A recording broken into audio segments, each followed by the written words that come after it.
Olá, meu querido irmão e irmã, nós estamos felizes, porque agora é um momento em que nós entramos novamente à presença de Deus como igreja, como povo, para adorar ao Senhor. Então vamos adorá-lo. Eu convido você agora a juntar-se a nós para adoração ao Senhor. Não somente um ouvinte, não somente aquele que assiste o culto, mas se coloque em posição de adoração ao Senhor. Estamos entrando na presença de Deus para prestar um culto que somente a Ele é devido, ao Senhor é devido. Então, não assista somente, participe. Eu queria convidar você agora a orar comigo. Coloque-se na presença de Deus em oração. Pai querido, Deus maravilhoso, Senhor, nós te louvamos, nós te adoramos, nós engrandecemos o teu nome. E, ó Deus, nós pedimos que o Senhor aceite o culto, a adoração que faremos ao Senhor agora. O que nós cantaremos, o que nós, ó Deus, estaremos na tua presença, apresentando ao Senhor. E, ó Deus, pedimos que o Senhor também fale conosco, em nome de Jesus. Amém. Amém. Olha só, irmãos, essa semana nós trabalhamos um tema nas nossas devocionais, com as famílias, um tema sobre os derrotistas, aqueles que olham somente para as derrotas. E eu queria ler aqui novamente o texto que nós trabalhamos essa semana, que está lá em Números capítulo 13, do versículo 31 até o versículo 33. E diz assim: porém os homens que com ele tinham subido disseram: não poderemos subir contra aquele povo, porque é mais forte do que nós. E diante dos filhos de Israel infamaram a terra que haviam espiado, dizendo: a terra pelo meio da qual passamos a espiar é terra que devora os seus moradores, e todo o povo que vimos nela são homens de grande estatura. E também vimos ali gigantes, os filhos de Aná, que são descendentes de gigantes, e éramos aos nossos olhos próprios como gafanhotos, e assim também o éramos aos seus olhos. Aqui o relato dos 10 espias que Moisés tinha mandado olhar a terra, junto com Josué e Caleb. E então eles voltaram, de um momento para outro eles mudaram seu discurso de empolgação para um discurso de derrotista. De dizer assim: puxa vida, nós não conseguiremos. Porque quando tiraram os olhos do Senhor, das coisas que o Senhor fez e faz e tinha feito, então eles começam a olhar uma realidade não verdadeira. Eu convido a você a olhar ao Senhor e ao Senhor esse momento, e que Ele fale contigo, que Ele fale com você. Nós vamos ouvir agora os louvores e daqui a pouquinho nós voltaremos.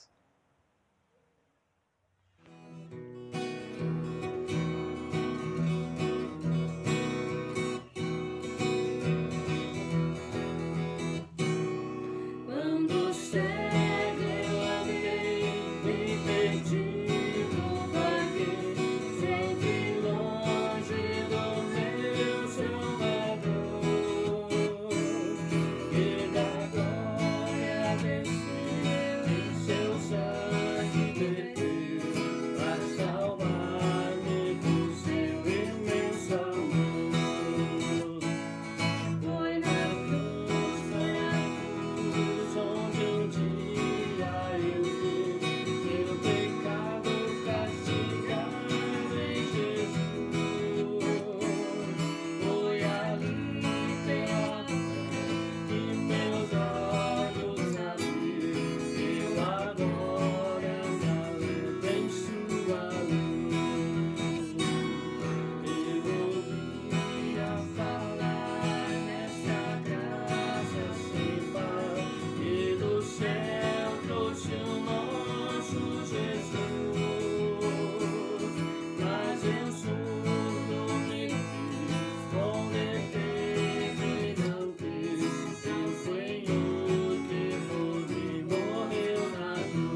Muito bem, irmãos, agora nós vamos ficar atentos, abrir os nossos ouvidos para ouvir a voz do Senhor.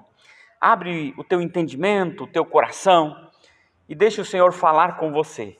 Nesse momento, nessa ocasião, estará trazendo a palavra aos nossos corações o pastor Nivaldo Pereira Té. É o nosso presidente da Associação Batista de Curitiba, dos Batistas de Curitiba, da BGC, e também pastor da Igreja Batista Vila Americana. Vamos ouvir o recado que o Senhor trouxe para nós nesse momento. Boa noite, início de noite. Boa noite, Igreja Batista na Vila Americana, Igreja Batista Nações. Estamos ainda nesse tempo em que Curitiba ainda está com um índice forte de infectados pelo coronavírus, mas nós cremos que tempos melhores estão vindo. Eu sou uma pessoa muito otimista e tão otimista que essa madrugada, 1h da manhã, eu fui ver a neve lá fora Eu não vi a neve, mas vi que o tempo estava limpando e hoje teríamos um bom dia de sol. Mas eu quero pensar com os amados justamente sobre isso. Em tempos de pandemia, muitos de nós ficamos muito recolhidos e isso gera em certas pessoas um negativismo, né? Muitas vezes reclamando demais. Eu lembro que na época do filme Titanic, eu fui assistir no cinema com a Agar e um amigo, eu creio que talvez de uma forma brincando, ele disse que ele foi ver o filme, mas quando ele chegou lá, alguém disse assim, olha, infelizmente o navio afunda no final. E daí ele falou, eu fui assistir o filme chateado. Mas é claro que eu creio que ele estava brincando, porque existem coisas que nós já sabemos o final. E na vida é importante nós planejarmos para vencer. Mas infelizmente nem todos triunfam, né? Nem todos vivem uma vida como gostaria. E isso gera muitas vezes tristeza nas pessoas e um certo pessimismo, né? Eu estava ouvindo uma das lives dos Batistas da Grande Curitiba e o pastor Roberto Silvado, ele dizia que tem pessoas que eles vivem um luto antecipado. Ele é pessimista, ele acha que algo ruim vai acontecer com ele, com a sua família. E é interessante que essa verdade, né, de que muitas vezes as coisas não acontecem como gostaríamos, aconteceu em 1950, na Copa do Brasil.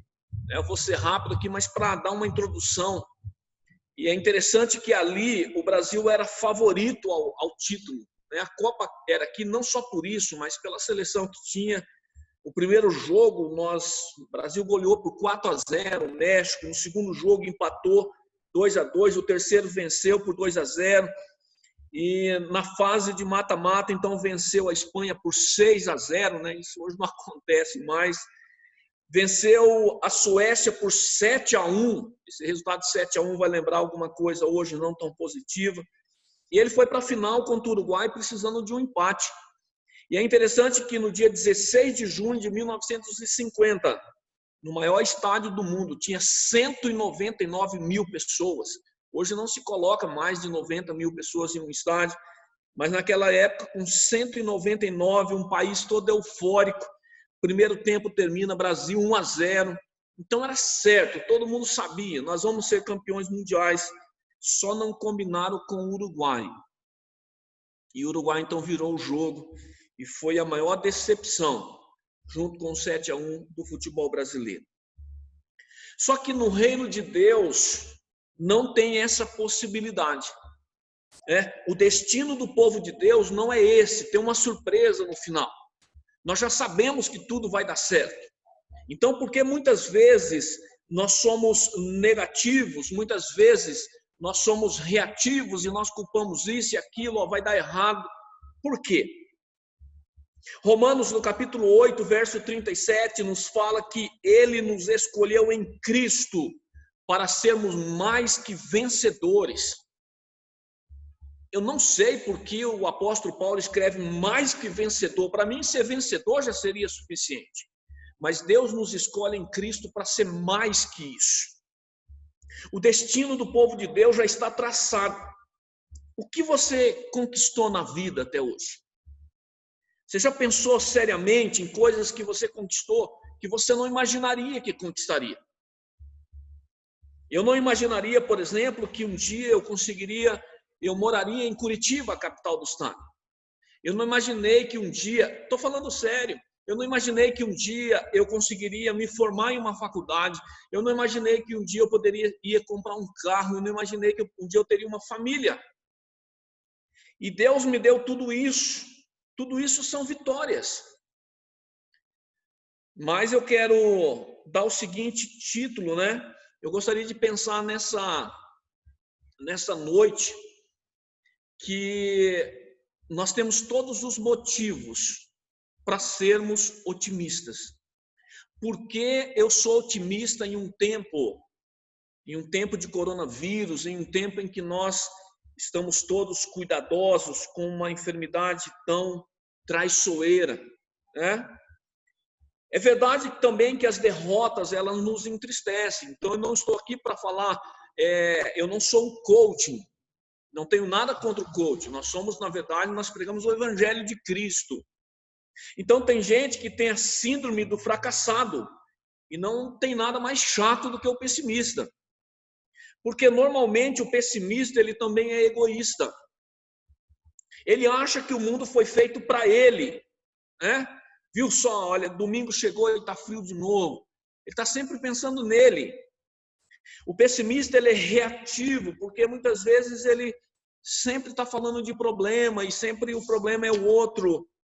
A Bíblia fala que o povo de Deus é um povo vitorioso.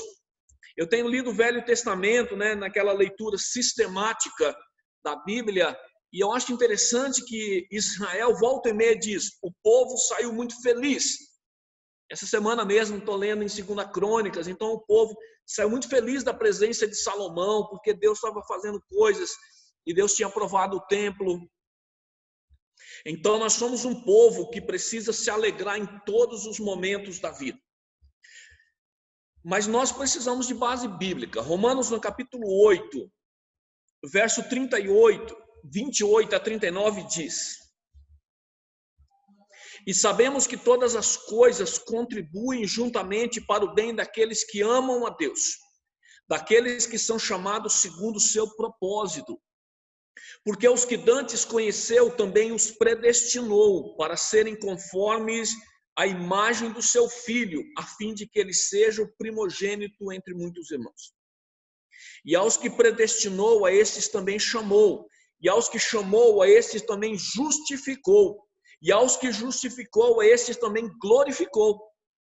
Que diremos, pois, a estas coisas? Se Deus é por nós, quem será contra nós? Aquele que nem mesmo a seu próprio Filho poupou, antes o entregou por todos nós, como não nos dará também com ele todas as coisas? Quem tentará acusação contra os escolhidos de Deus? É Deus quem os justifica. Quem é que condena? Pois é Cristo quem morreu, ou antes quem ressuscitou dentre os mortos, o qual está à direita de Deus e também intercede por nós. Quem nos separará do amor de Cristo? A tribulação, a angústia, ou a perseguição, ou a fome, ou a nudez, ou o perigo, ou a espada? Como está escrito: por amor de ti somos entregues à morte todo dia. Somos reputados como ovelhas para o matador. Mas em todas estas coisas somos mais do que vencedores por meio daquele que nos amou. Porque estou certo de que nem a morte, nem a vida, nem os anjos, nem os principados, nem as potestades, nem o presente, nem o porvir, nem a altura, nem a profundidade, nem alguma outra criatura nos poderá separar do amor de Deus que está em Cristo Jesus, nosso Senhor. Pai, nós colocamos diante do Senhor essa palavra. E Deus, nós não queremos nos acostumar com a tua palavra, mas nós queremos viver a tua palavra. Nós queremos que aquilo que está na Bíblia seja uma realidade para a nossa vida. Por isso nós pedimos, ó Deus, que o teu Espírito Santo possa usar essa palavra, possa ministrar o nosso coração, em nome de Jesus. Amém. Esse texto fala de segurança. Segurança. E é isso que nós vamos meditar nessa noite. Por que eu sou otimista? Mesmo diante de um quadro em que mais de 113 mil pessoas foram chamados para a eternidade no nosso país. Há um hino que diz: eu vivo feliz, pois sou de Jesus, e já desfruto as bênçãos da luz. Sou por Jesus herdeiro de Deus, ele me leva à glória dos céus. Esse hino, ele reflete um otimismo fantástico. Então vamos ver algumas lições do motivo que nos leva a sermos mais que vencedores e sermos otimistas. Através do texto nós aprendemos algumas lições vitais sobre o otimismo indestrutível. Primeiro, eu sou otimista. Primeiro, separar em ponto facilita o entendimento da palavra. Eu sou otimista porque a nossa vitória não é uma vaga possibilidade. Não é quem sabe lá na frente vai dar certo. Não, já sei que vai dar certo. Paulo começa o texto dizendo: sabemos que todas as coisas contribuem juntamente para o bem daqueles que amam a Deus. Veja, essa palavra traz a ideia de algo exato, real, certo, inquestionável. Eu sei que vai acontecer. O triunfo do povo de Deus não é algo que nós imaginamos, não é algo que nós sonhamos, não é algo simplesmente que almejamos, é algo certo. E é interessante que você pode dizer assim: o pastor Nivaldo é otimista. Não era Paulo que era otimista, ele diz: nós sabemos. Ele diz: a igreja de Roma sabe. Nós sabemos que nós somos mais do que vitoriosos, que as coisas vão contribuir para o nosso bem. A linguagem usada é uma linguagem, não é uma linguagem hipotética. Eu vou ser crente, vai que dá certo. Mas é uma linguagem de certeza experimental. Ser crente, eu sou crente, eu tenho o favor de Deus sobre a minha vida. O cristianismo não é simplesmente uma vaga esperança, mas é uma certeza.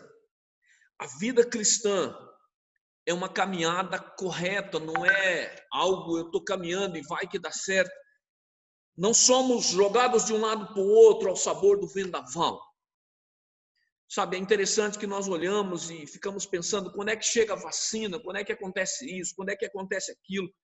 Mas é interessante que antes de chegar o coronavírus, nós tínhamos muitas pessoas pessimistas do mesmo jeito.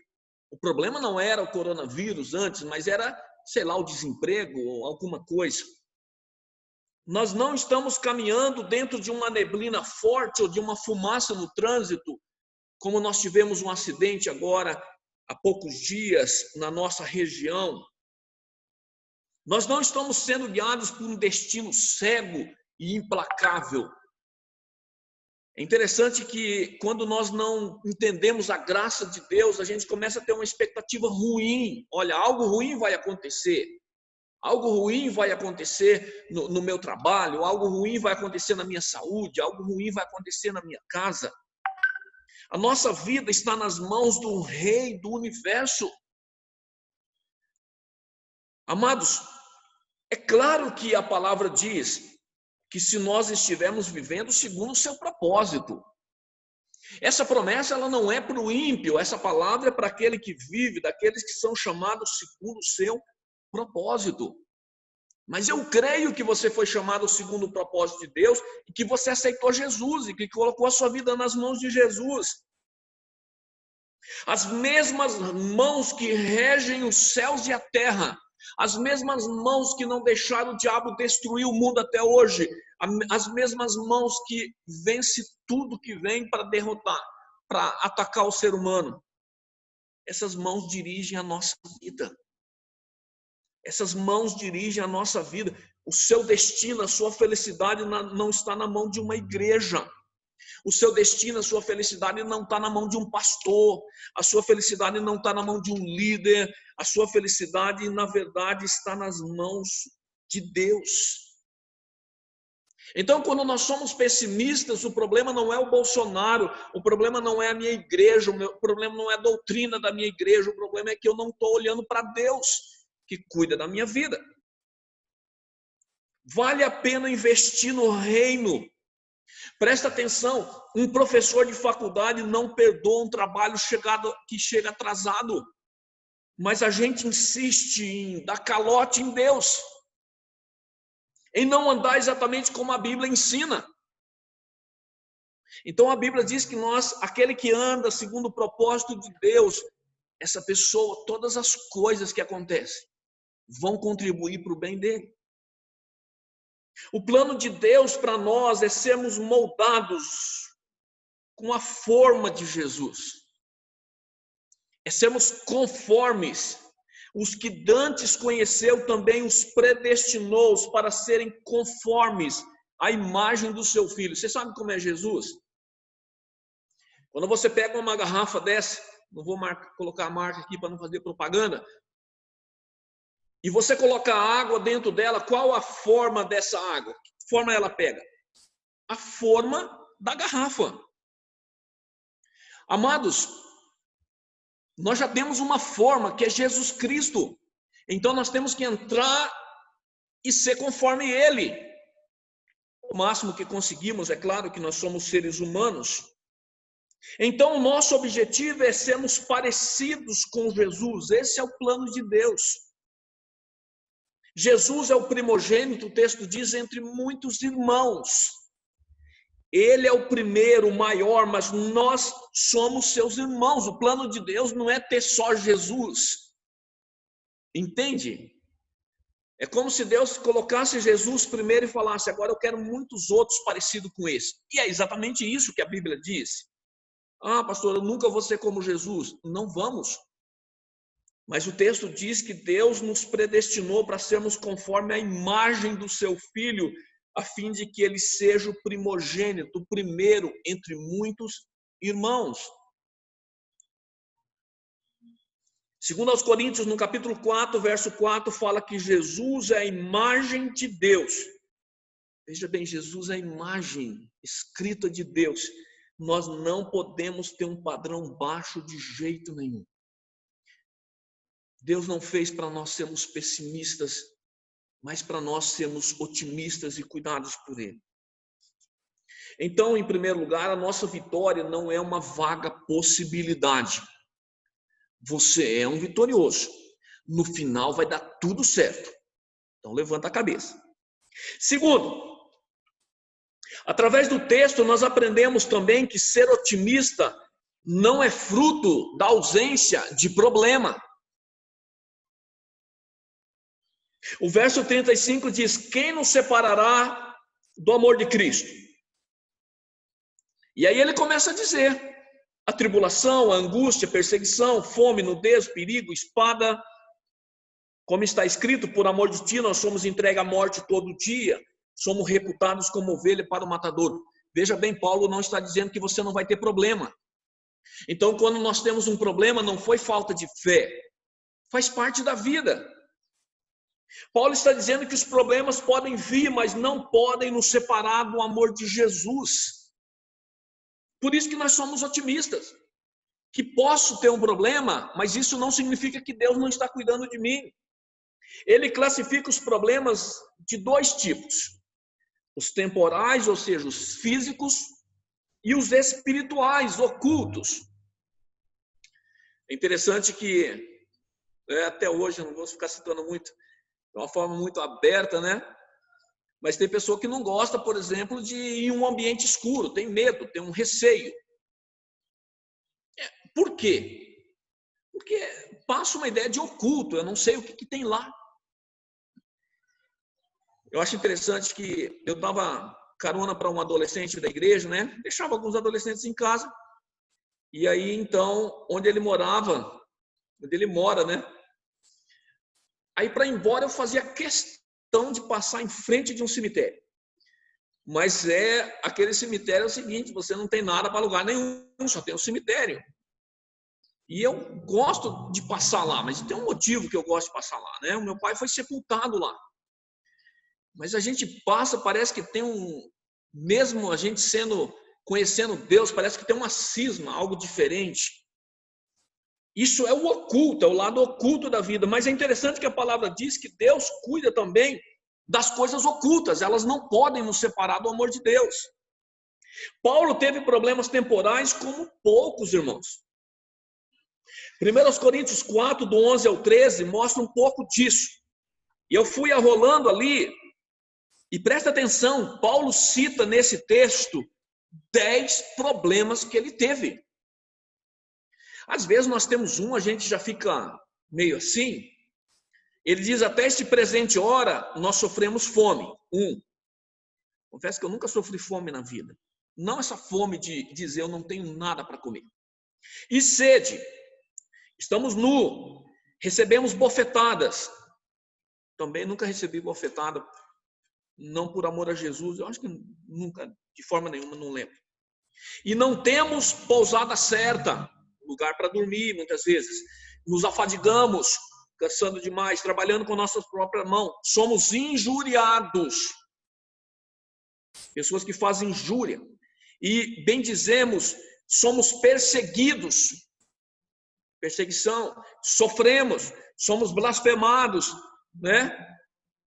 E ele diz, a coisa é tão complicada que nós chegamos a ser como o lixo desse mundo, como a escória de todos. Imagina, Paulo dizia assim, as pessoas nos consideram como o lixo do mundo. A escória, você sabe o que é escória? Escória, referindo-se ao ser humano, é um marginal, segundo o dicionário. É um bandido. E você achou que tinha problema, certo? O otimismo cristão, preste atenção, ele coexiste com os problemas. Ele existe com as tensões e as provações que muitas vezes nos deixam acuados. Edward Jung, ele disse o seguinte, Jung, o homem não é feito para questionar, mas para adorar. Nós não somos feitos para questionar Deus, por que o coronavírus está aí? Deus, por que o Senhor não me curou ainda? Deus, por que eu não prosperei financeiramente ainda? Deus, por que não aconteceu isso, não aconteceu aquilo? Teodoro Vaio, ele disse o seguinte, dificuldades reais podem ser resolvidas, apenas as imaginárias são insuperáveis. Então, muitos dos problemas que nós temos nem existem, mas aqueles que existem, nós podemos superar. Não é uma ou outra coisa que Deus trabalha para o nosso bem final, mas em todas as coisas. Cite um problema que você tem, e eu vou dizer, Deus está trabalhando nessa situação do seu bem. Pastor, mas qual que é um? Bom, é o que a Bíblia está dizendo. Os irmãos de José do Egito tramaram contra a vida dele. Imagina, o menino deve ter ali seus 13, 14 anos de idade, não sei, pouco mais, pouco menos. E o fato é então que eles tratam aquele menino com violência, joga no fundo de um poço. Isso porque queriam matar, né? Mas um deles diz, não vamos matar. Venderam como escravo. Mentiram para o pai, porque se não mente para o pai, com certeza o pai ia atrás, ia dar um jeito de ir para o Egito procurar. E é interessante que ele chega lá e as histórias vocês conhecem, nós conhecemos a história de José do Egito, ele vai ser escravo na casa de Potifar, e depois tem um problema lá da mulher de Potifar, e ele vai para a cadeia, e acontece tudo isso. E o que Deus faz? Todas as coisas concorrem para o bem daqueles que amam a Deus, daqueles que são chamados segundo o seu propósito. O Senhor tirou José da prisão, colocou ele num palácio para governar o Egito, o segundo maior homem do Egito, para a salvação de muitos, inclusive dos irmãos dele. Amados, Deus tem propósito para a sua vida. De repente, agora, nesse momento de tanta dificuldade, você pode ser o braço de salvação, a mão estendida que alguém está esperando para receber um alento. Hoje de manhã nós fomos levar um guarda-roupa, irmão Valdinei, irmão Sérgio, e eu fui lá, eu não peguei muito pesado, mas fui ajudar. E chegando lá no Santa Rita, para deixar aquele guarda-roupa, pegamos aqui na casa da tia da irmã Leide. E chegando lá, então, liguei para aquela senhora, ela não estava em casa, mas graças a Deus o porteiro estava, e acho que sobrinho dela. E quando eu falava com aquela senhora, puxa, que bom que vocês vieram, tal. E aquela mulher, ela praticamente começou a chorar no celular. Ela disse, com as palavras dela, vocês vão me fazer chorar aqui. E o que nós fizemos foi levar um guarda-roupa que foi doado. Amados, esse é um tempo da gente ser bênção na vida das pessoas, e talvez você só esteja pensando em um problema que você tem, porque você não pode sair, não pode ir no shopping, não pode fazer isso ou fazer aquilo. Até mesmo circunstâncias tão adversas são usadas por Deus para o nosso aperfeiçoamento e amadurecimento espiritual. As adversidades, elas são permitidas na nossa vida, não para nos destruir, mas para formar em nós o caráter de Cristo. Pastor Pascoal, pregando sobre as tentações de Jesus, ele diz que quem levou Jesus para o deserto foi o Espírito Santo. E você pensa, mas por que Jesus precisava ser tentado, né? É porque, na verdade, Jesus, ele é um sumo sacerdote que ele experimentou tudo que a gente experimenta. Então, ele sabe quando ele sabe o problema que você passa, o tamanho que você tem.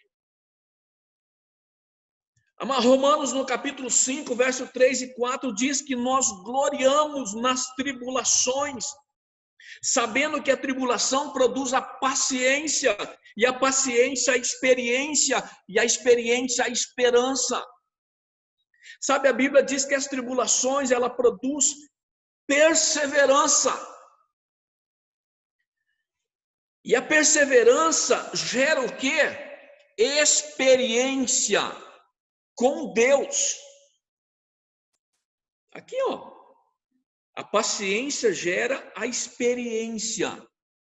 Amados, quantos estão orando mais durante a pandemia? Experiência com Deus. Quantos estão sendo mais solidários durante a pandemia? Experiência com Deus. Quantos estão lendo mais a Bíblia ou livros e estão sendo edificados durante a pandemia? Experiência com Deus.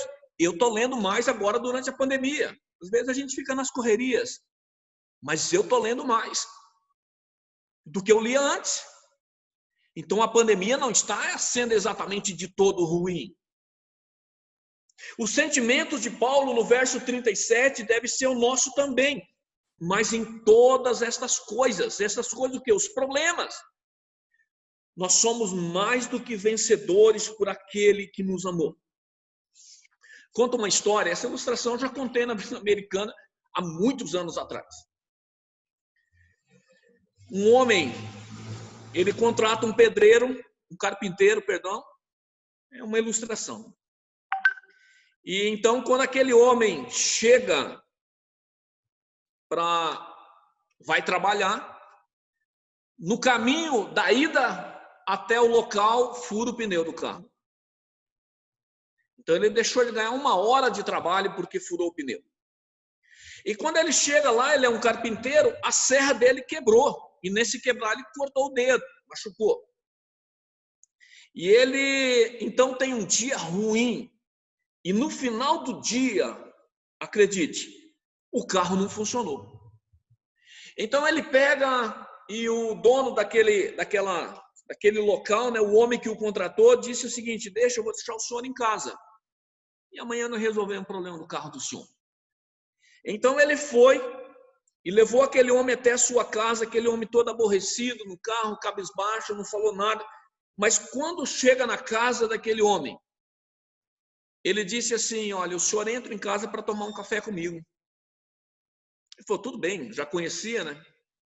E quando ele então vai entrar com aquele homem toca em uma árvore que tenha na entrada da casa.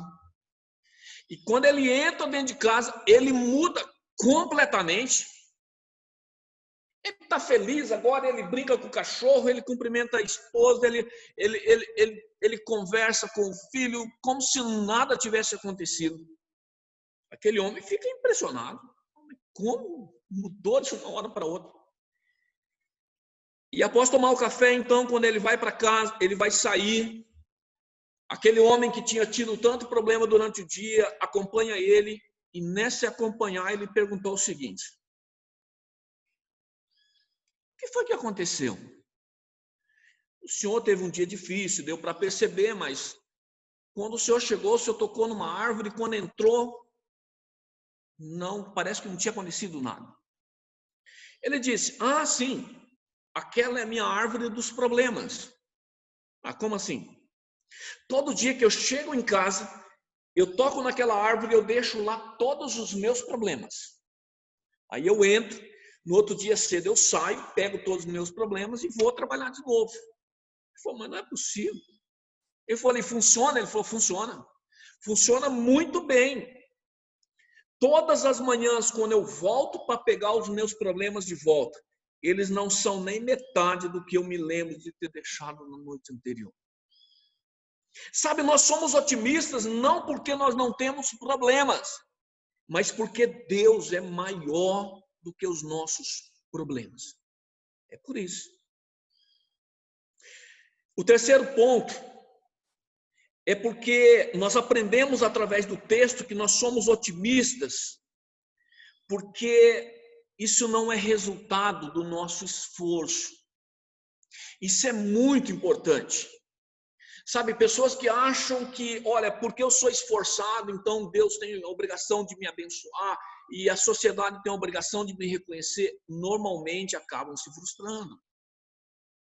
Então, na vida espiritual, as coisas dependem de Deus e não exatamente da gente. Sabe, certa vez um pregador realizava uma série de pregações numa igreja. Essas ilustrações você encontra em livros, né? Ouvi o pastor Hernandes conta muitas ilustrações também.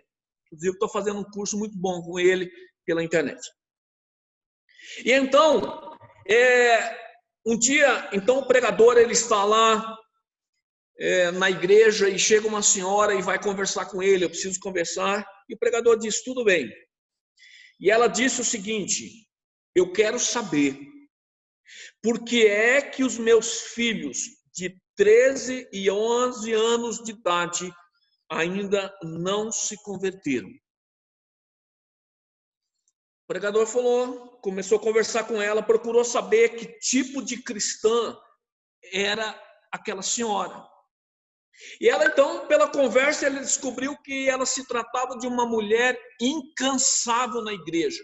Sabe aquela pessoa que faz tudo na igreja, muito trabalhadora, muitos cargos importantes dentro da igreja. Ou seja, em outras palavras, era uma cristã sincera. O pregador, então, olhando para ela, disse: minha irmã, o seu mal é olhos enxutos. Os nossos maiores vitórias só podem vir de Deus. Vocês entenderam, né? O que aquele pregador estava dizendo para ela é o seguinte: minha irmã, quem vai fazer os seus filhos se converter é Deus. Então ore mais por eles. Não vai ser o seu trabalho, não vai ser isso, não vai ser aquilo. O verso 31 vai nos dizer: que diremos, pois, a estas coisas? Se Deus é por nós, quem será contra nós?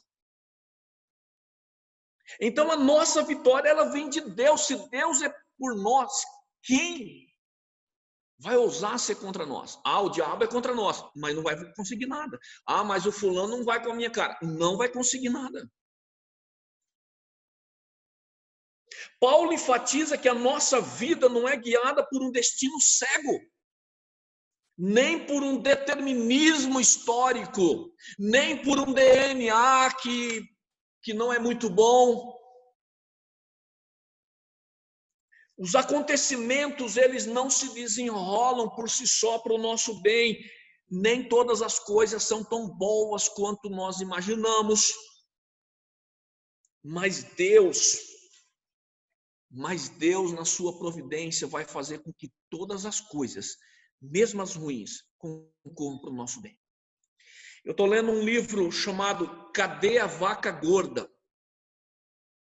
É um livro que fala sobre administração financeira, baseado nas vacas gordas lá do Egito, que vocês conhecem bem a história, as vacas magras e as vacas gordas.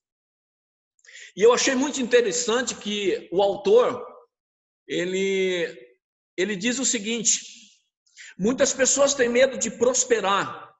Sabe por quê? Porque quando você prospera, existem problemas na prosperidade. O que você acha de aplicar R$1.000 agora e ter R$100.000 no final do ano? O autor perguntou, e quando ele perguntou, eu falei: nossa, ele é daqueles que pregam super prosperidade, né? Ele falou: você conhece alguém que prosperou desse jeito? Poxa vida. Mas tem, e está na Bíblia.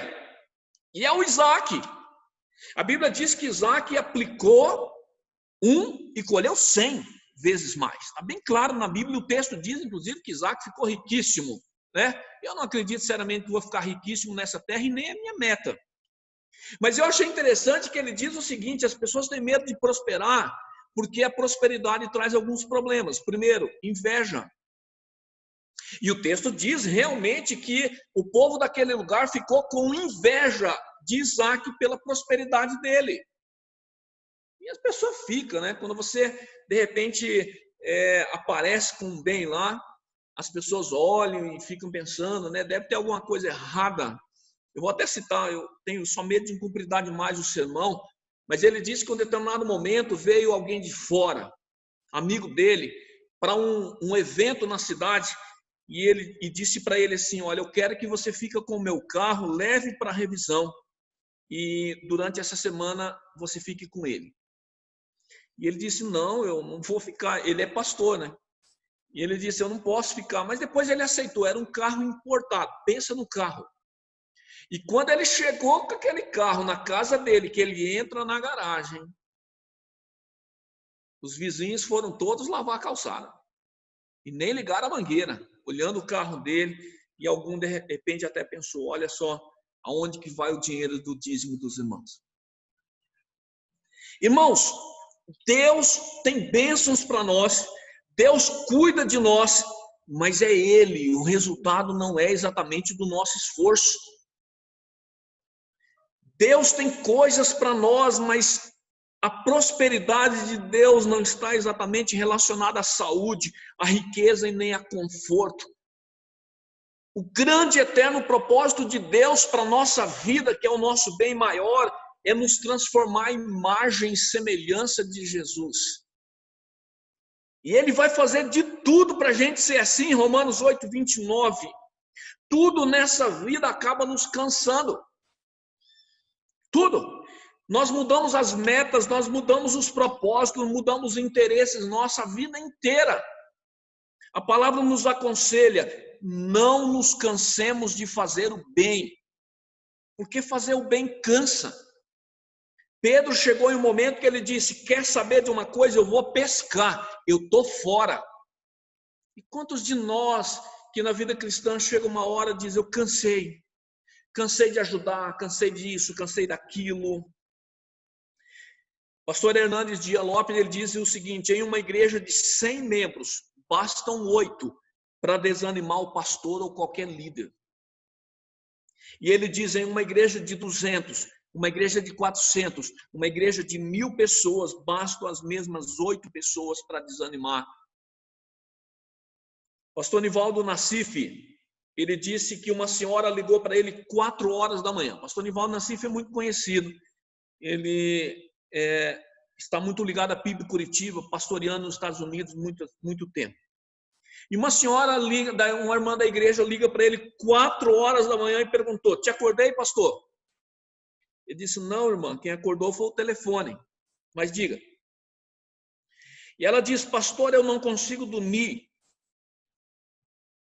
Ele falou: sim, irmã, mas o que eu posso fazer pela irmã, né? Esse horário, né? O que eu posso fazer? Ela disse: pastor, eu quero que o pastor pregue para mim. Ele falou: irmã do céu, 4 horas da manhã, a irmã quer que eu pregue, mas por quê? Ela falou: é que quando o senhor prega, me dá um sono, pastor. Pensa na alegria do pastor Nivaldo Nassif. É por isso que Pedro diz: eu vou pescar. Não vale a pena fazer o certo. Tem gente que fica desanimado, não consegue se concentrar. Está lendo a Bíblia, lembra que tem que lavar as panelas. Está lavando as panelas, lembra que ainda não leu a Bíblia. Oswald Chambers, ele disse o seguinte: esgotamento espiritual não acontece por causa do pecado, mas por causa do serviço. Esgotamento espiritual não acontece por causa do pecado, mas por causa do serviço. A nossa garantia de vitória não vem do nosso esforço, mas do esforço de Deus. Irmãos, Gênesis 22, versos 16 e 17 diz que Deus achou incrível a disposição de Abraão em sacrificar Isaque. E nós achamos impressionante como Abraão estava disposto a matar o próprio filho. Amados, Mas Deus fez mais do que isso. Os versos 32 a 34 diz: aquele que nem mesmo a seu próprio filho poupou, antes o entregou por todos nós, como não nos dará também com ele todas as coisas? Se Deus deu seu próprio filho por nós. Em Abraão, vamos ser sinceros, eu não sei o que estava acontecendo ali. Abraão estava disposto ao sacrifício, mas há algo que nos passa naquele texto, em que Abraão diz: Deus vai providenciar o cordeiro. Havia uma esperança para Abraão, vai que Deus muda de ideia. Mas para Deus não tinha segunda opção. Ele enviou Jesus. Como ele não nos daria outras coisas também? Só Deus pode julgar alguém que se lança aos pés da cruz.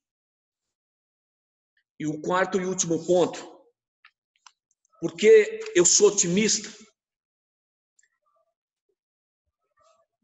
o que nos leva a ser otimista é que ela é uma realidade que nós experimentamos. Não foi alguém que contou, mas nós experimentamos. Só tem algo importante: não é experimentada por todos. A Bíblia diz que a vida do ímpio é como uma palha que o vento dispersa. E eu sei muito bem o que é isso. Uma palha que o vento leva para longe. Aqueles que não edificam a vida sobre a rocha naufragam quando vem a tempestade. Ficam desesperados. Escrevendo sobre família, Stephen Kanitz, ele disse o seguinte, isso saiu na verdade na revista Veja há muito tempo atrás, mas a frase dele é muito interessante.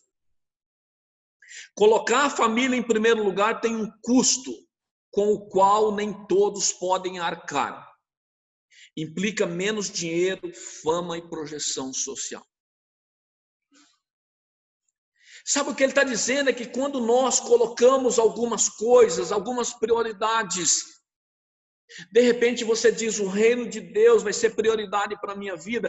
Isso muitas vezes vai implicar em investir dinheiro, vai implicar em não ser tão famoso, porque você não vai ter tempo para isso, vai implicar em não ter tanta projeção social. Os valores do reino, acredita, não são desejados por todas as pessoas. É uma ilusão a gente olhar e dizer: todo mundo quer ser crente. Sabe por quê? Porque tem um custo a ser pago. Ah, pastor, mas Jesus não pagou tudo na cruz? A salvação, sim. O discipulado, não. O ímpio não prevalecerá na congregação dos justos, nem se manterá de pé no dia do juízo. Está na palavra de Deus. Paulo disse que além dos problemas temporais físicos, existem os problemas além do físico. Mas fica tranquilo que eu já estou terminando a palavra. Ele vai nos dizer no verso 38 e 39, e eu fiz questão de contar. Existem 10 problemas, que é aqueles problemas que eu chamei de oculto, aquele problema sobrenatural, que a gente não tem como operar sobre ele. Paulo cita 10, mas nenhum deles pode nos separar do amor de Cristo. Ele diz: porque eu estou certo de que nem a morte, nem a vida, nem os anjos, nem os principados, nem as potestades. Veja bem, mesmo que um anjo do bem quisesse te separar de Cristo, ele não conseguiria. Ah, mas e o anjo do mal? Também não, potestade. Ah, mas e os príncipes de Satanás? Também não, os principados. Ah, mas os dias atuais? Não pode, o presente. Ah, mas o futuro? Também não pode, o porvir. Nem a altura, nem a profundidade, nem alguma outra criatura. É como se Paulo estivesse dizendo: não citei algum? Também não pode. Nos separar do amor de Deus que está em Cristo Jesus, nosso Senhor. Mas é por isso que o cristão, mesmo diante de um momento de tanta dor, como nós sabemos que é o sepultamento de um ente querido, e nossa igreja está de luto nesse tempo. Mas nós sabemos que a morte também não pode nos separar do amor de Cristo. Para o cristão, esses problemas foram vencidos na cruz. E para quem não é cristão, como é que fica? Como é que fica? Se você não tem Cristo na sua vida, como é que fica? Aqueles que amam a Deus serão conduzidos em triunfo, protegidos pelo Senhor, sustentados pelo seu poder, até chegar na glória. Então nós somos sustentados aqui pelo poder de Deus, até o dia que a gente estiver lá na glória. Nós estamos seguros no braço daquele que rege o universo todo. Tinha um cântico da época do pastor Levi que diz: você tem valor, o Espírito Santo habita em você. Eu também lembro dele. Ainda que o mundo se transtorne, a esperança seja banida da terra, ainda que tenha algo pior do que o coronavírus, o povo de Deus marchará vitorioso, confiante, erguendo a bandeira do otimismo indestrutível. Eu sou otimista, sim, porque eu tenho Jesus. Eu quero encerrar contando uma historinha. Certo garoto, ele caminhava pelas ruas com um pacote nos braços. E diante da sua felicidade radiante, uma pessoa, então, talvez conhecida, não sei, chegou para o menino e disse assim: mas por que tanta alegria? Eu lembro uma vez eu estava caminhando na 15, eu estava dando risada sozinho, não sei por quê. Uma pessoa passou olhando seriamente. O que está acontecendo? E aí então aquele homem disse: por que tanta alegria? O que é que você está levando nesse pacote? E o menino disse o seguinte: eu estou alegre justamente pelo pacote. Mas o que tem dentro dele? E aquele menino disse: é uma coisa muito boa. E o homem disse: mas o que é? Ele falou: ainda não sei. Mas se você não sabe, como você pode afirmar que é uma coisa boa?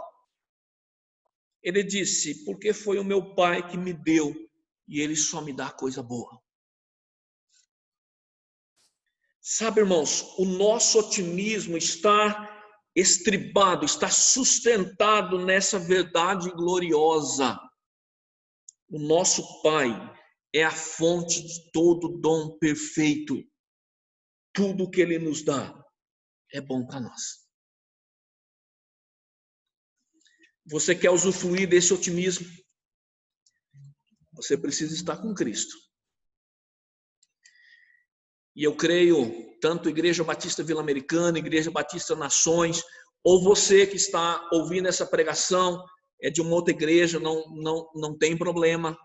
Eu quero finalizar, colocar essa palavra para você também. Você precisa entregar a sua vida nas mãos de Jesus de uma forma plena. Não de uma forma mais ou menos. Se você nunca entregou a sua vida para Jesus, escreva aí no chat, nessa conversinha que tem aí, a conversa do YouTube. Escreva lá: eu preciso de Jesus. Ou entre em contato conosco. Nós vamos orar pela sua vida.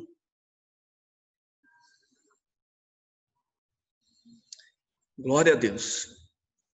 Glória a Deus. Nesse tempo de pandemia, um friozinho ainda que está começando talvez a ir embora, no aconchego do nosso lar com a nossa família, nós podemos saber que nós somos tremendamente abençoados. Eu quero que você tenha expectativas boas, coisas boas vão acontecer nessa semana na sua vida, porque você tem Jesus. Todas as coisas concorrem para o bem daqueles que amam a Deus, daqueles que são chamados segundo o seu propósito. Eu quero orar pela sua vida. Gostaria que você parasse um instante. Se você estiver andando na sua casa, senta. Eu quero orar pela sua vida, te abençoando nesse momento. Deus, nós te agradecemos, Pai. Nós te agradecemos pelo teu amor, o teu cuidado sobre a nossa vida. Nós cremos, Deus, que contigo nós somos mais que vencedores, por meio daquele que nos amou. Pai Santo, eu quero nesse momento entregar a minha vida a Jesus de uma forma plena, sem reservas. Deus, eu sei que o meu otimismo, ele não depende do que eu faço, mas depende do que o Senhor já fez, faz e fará. Por isso, ó Deus, eu quero declarar nessa noite que a minha vida pertence a Ti. Toma cada um, ó Deus, aqueles que estão enfermos, aqueles que têm parentes hospitalizados ou aqueles que estão hospitalizados, aqueles que estão se recuperando do Covid ou estão se recuperando de uma outra enfermidade. Pai Santo, toma-os nas Tuas mãos, libera uma cura, Santos. Nós temos orado por algumas pessoas de uma forma específica, ó Deus, e nós queremos abençoar essas pessoas, queremos abençoar a irmã Roseli, ó Deus Santo. Nós queremos abençoar, ó Deus, os irmãos da Igreja Batista Nações, da Igreja Batista da Vila Americana, ó Deus. Alguns têm passado talvez lutas familiares, ó Deus, e nós nem ao menos sabemos, mas, ó Deus, nós queremos declarar, ó Deus, que o Senhor é Senhor sobre a nossa casa e a nossa família, ó Deus. E mesmo os problemas mais difíceis, ó Deus, eles serão superados para a honra e glória do Teu nome, Deus. Que a graça do nosso Senhor Jesus Cristo, o amor de Deus Pai e a comunhão do Espírito Santo esteja com todo o seu povo que estão reunidos em diversos lugares nesse momento. Em nome de Jesus. Amém. Que Deus abençoe a cada um de nós.